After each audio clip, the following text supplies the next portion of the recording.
Assalomu alaykum. Quyidagi bir jinsli chiziqli tenglamalar sistemasini fundamental yechimlarini topamiz. x1 minus x2 plus x3 minus x4 barobar 0. x1 plus x2 plus 2x3 plus 3x4 barobar 0. 2x1 plus 4x2 plus 5x3 plus 10x4 barobar 0. 2x1 minus 4x2 plus x3 minus 6x4 beraber 0. Geç. O'zgaruvchilar oldidagi koeffitsiyentlardan tuzilgan matritsani A deb belgilaymiz. Demak, bu teng bo'ladi 1 minus 1 1 minus 1 1 2 3 2 4 5 10 2 minus 4 1 minus 6. Bu matritsani rangini topamiz. 1 minus 1 1 minus 1. Birinchi ustunda nollar hosil qilamiz. U holda quyidagi matritsa hosil bo'ladi.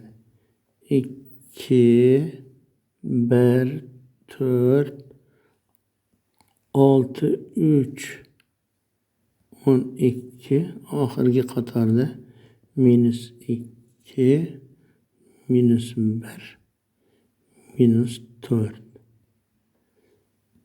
Demek bu ekvivalent bo'ladi.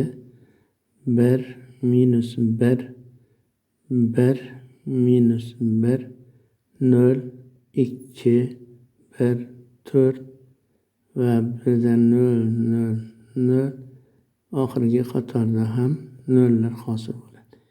Demak, berilgan matritsaning rangi A2 ga teng ekan. O'zgaruvchilar soni bu yerda 4 ta. Shuning uchun 2 dan ayirmasi 2. Demak, fundamental yechim ko'rinishi x barobar s1 x1 plus s2 x2 ko'rinishda bo'ladi. Bu yerda berilgan bir jinsli tenglamamiz trivial yechimdan boshqa yechimga ega bo'lishi uchun A matrisaning determinanti 0 ga teng bo'lishi kerak. Ko'rinib turibdiki, bu matrisaning determinanti 0 ga teng. Demak, bu sistemaning nolli yechimlaridan boshqa yechimlari mavjud. Bu sistemaning yechishi uchun sistemaning birinchi ikkita tenglamasini yozib olamiz. x1 minus x2 plus x3 minus x4 beraber 0. İkincisi x1 plus x2 plus 2x3 plus 3x4 beraber 0. Bu sistemani yechadigan bo'lsak, u holda x1 teng minus 3 taqsim 2 x3 minus x4. x2 esa minus 1 taqsim 2 x3 minus 2 x4 bo'ladi. Biz x3 ni s3 bilan x4 ni s4 bilan belgilasak, u holda x1 teng minus 3 taqsim 2 s3 minus s4. x2 esa minus 1 taqsim 2 s3 minus 2 s4 hosil bo'ladi. Demak, yechimlar to'plami x'imiz teng bo'ladi. Minus 3 taqsim 2 s3 minus s4 minus 1 taqsim 2 s3 minus 2 s4 s3 va s4'lar. Endi s3'ga 1 va s4'ga 0 qiymatlarini qo'yaylik.